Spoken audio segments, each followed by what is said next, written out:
Hi, Mission Bible. It's Pastor Brent, and with you once again to give you one of these great COVID devos, just to give you a little inspiration for the day and something to think about. Many, many moons ago, when I was an undergrad college student at Northwest University, back then it was Northwest College, out in Kirkland, Washington. Go Eagles! Um,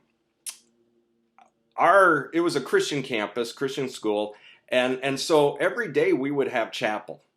And during those chapel services, a variety of individuals would lead those. A variety of the students or different ones would lead in worship as well as giving the message and different things.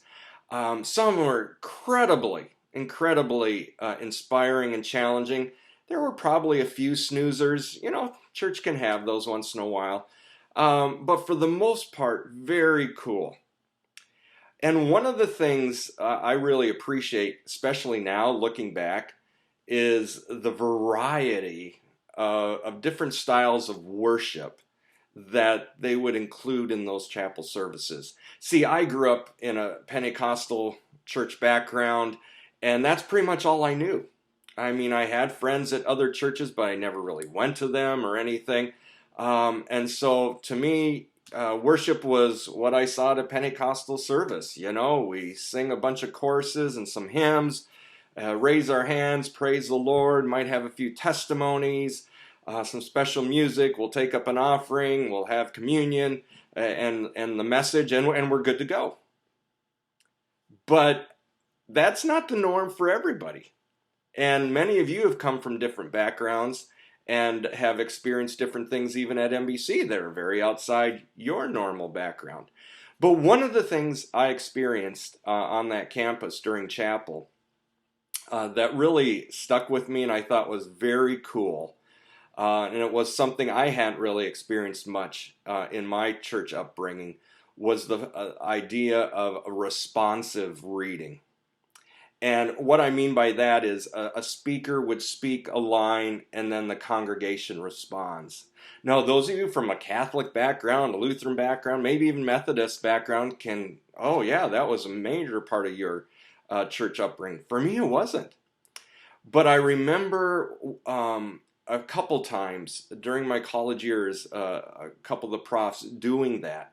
And one of them that really always stuck out to me was when we did Psalm 136, because it's written in that way, with a speaker speaking out a truth and then the congregation responding. And I just want to give you a few words of that today because it is a good reminder to us. And maybe you can be that congregation today as I read this. Here's what the psalmist writes. He says, "Give thanks to the Lord, for he is good." And the congregation would respond, "His love endures forever." "Give thanks to the God of gods. His love endures forever." "Give thanks to the Lord of lords. His love endures forever." And it goes on sharing many, many things about God and about how he's worked with his people and bringing them through different things. And then finally the last verse says, "Give thanks to the God of heaven. His love endures forever." What a truth to hold on to, that we can give thanks to the Lord today because his love endures forever. No matter what we're going through, his love endures forever.